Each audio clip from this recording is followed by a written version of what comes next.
I could hardly process what had just unfolded.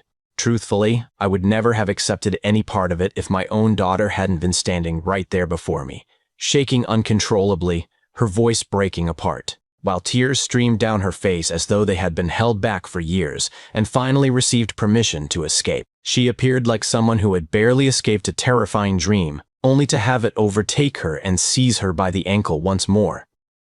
Karen had completely lost control and gone into a full meltdown, and the most unsettling thing was that none of this came as a shock.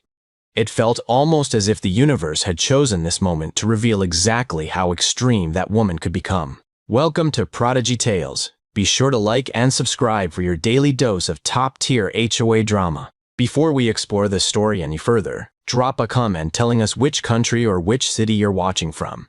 We'd really enjoy knowing how widely this tale is spreading. Karen had always behaved this way, loud, domineering, and intoxicated by a sense of authority that existed only in her mind, as if she had been drinking HOA power cocktails from the day she was born. She paraded through the neighborhood like a broken traffic signal, always blinking erratically, always disoriented, and always stirring up trouble. I had lived there for some time with my daughter Trisha, who, unlike Karen's miniature version of herself, actually possessed good manners and ambitions that stretched far beyond throwing public fits. By chance, Trisha was in the same class as Karen's son Tyler. He was a kind boy, sadly being raised by a walking whirlwind. Prom season came around and Tyler, with his hopeful spirit, invited Trisha to be his date. But she had already committed to someone else several weeks earlier, so she kindly declined his offer. It was a typical teenage matter. Ordinary teenage matter, the kind of thing any reasonable parent would simply overlook. But not Karen. Absolutely not. This woman interpreted the word no as a direct assault on her entire family line.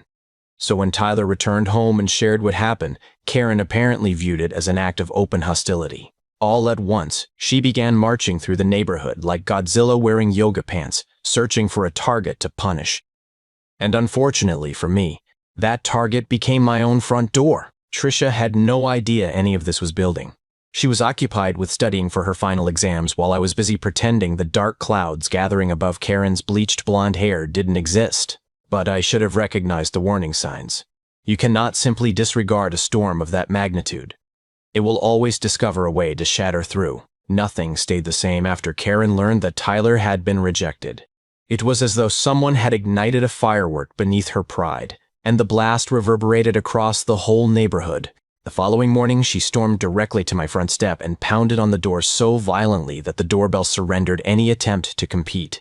The instant I opened it, she launched into a loud theatrical rant without pausing for breath, accusing my daughter of humiliating her beloved son. I simply stood there, still half asleep and bewildered, struggling to comprehend why a grown woman would care so intensely about a high school prom invitation. I quietly inquired why she was interfering in a matter that did not concern her at all, rather than responding like a rational person. She inflated her chest and snarled that she would ensure both me and Trisha would pay dearly for it. She delivered the threat with the absolute certainty of someone declaring a national emergency. I knew she tended toward drama, yet this reached an entirely new plateau of absurdity. From that point onward, the fines began arriving non-stop like junk emails after registering on a dubious site. She penalized me because my grass was a quarter-inch too long. She penalized me because my garbage can sat a shade too near the curb. She even penalized me for a single leaf that she insisted had drifted from my yard onto hers. She elevated pettiness to the level of an Olympic event. Then she escalated things even more. She approached me once again and insisted that Trisha must never talk to Tyler, never walk near Tyler, never breathe near Tyler, or even occupy the same general space as Tyler. I attempted to explain that teenagers recover from these things quickly and that all this fuss was pointless, but she refused to listen to anything. She distorted every word I uttered into an offense, warping the truth as if she were shaping dough out of raw fantasy. I could see the pressure settling heavily on Trisha. She tried to appear strong, but she started avoiding Karen's house, avoiding walking by herself, avoiding anything that might trigger another one of Karen's outbursts. I despise seeing her diminish herself due to another person's insanity. That was the moment I understood the conflict was escalating more quickly than I had anticipated, and unless I found a method to stabilize the situation, Karen was going to pull the entire neighborhood into turmoil. I understood I needed to manage things thoughtfully, not only for my own peace of mind, but to demonstrate to Trisha how to confront difficulties without getting swallowed by the insanity. Therefore, one evening I sat her down and proposed an idea that I sincerely believed might ease the tension. I advised her to walk over to Karen's house, offer a sincere apology, and clarify that she had intended no offense. Perhaps, just perhaps, if Karen witnessed genuine remorse, she might finally recover a small shred of good judgment. Trisha, with her kind-hearted nature, consented immediately. If I had realized what would follow, I would never have allowed her to go by herself. She strolled along the sidewalk full of assurance, quietly practicing the words she planned to use. Completely unaware she was heading toward the den of a woman who had obviously lost her sense of decency many years earlier. She tapped lightly on the door, and when it swung open, Karen stood there with her typical frown, appearing as if someone had disturbed her right in the middle of grumbling. Trisha addressed her courteously and started to clarify the situation, but Karen refused to allow her to finish even the second sentence before she lifted her hand and struck a slap so sharp it might have been confused for a firearm discharge in a peaceful neighborhood. My daughter dropped directly to the pavement, dazed, clutching her face in complete shock. She attempted to rise, but before she could steady herself, Karen delivered another slap with even greater force, as though she had been rehearsing the motion in front of a mirror for situations precisely like this one. "I warned your father I never want to see you around my son ever again," she barked, her tone cutting like shattered. And as if the physical attack were not sufficient, the woman retrieved her phone and began filming Trisha, aiming the lens at her as though capturing footage of some dangerous creature. From across the street, James, my neighbor, a composed individual who usually minded his own affairs, observed the entire scene. He rushed over so quickly that he almost stumbled over his own feet.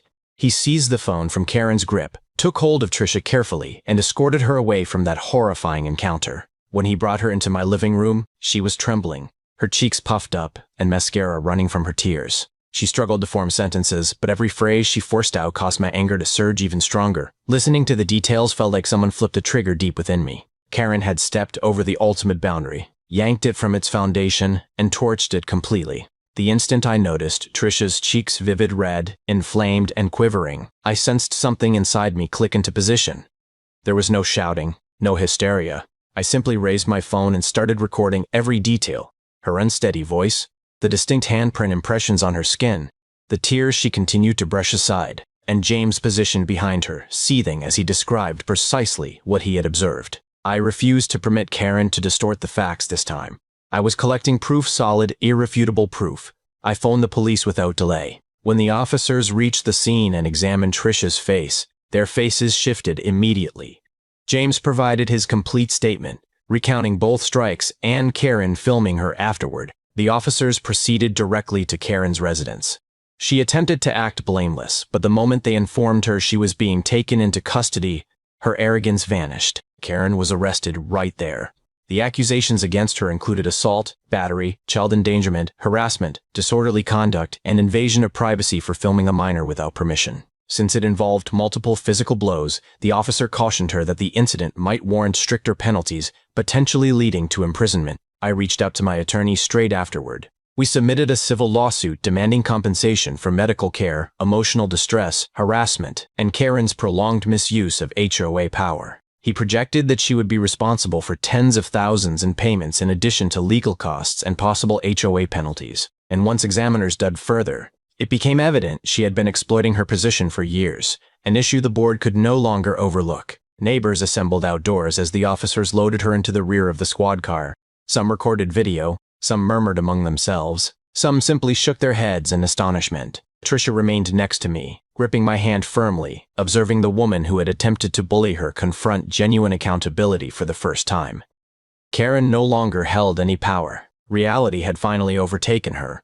The end. Do you believe she received what she deserved? Share your thoughts in the comments below.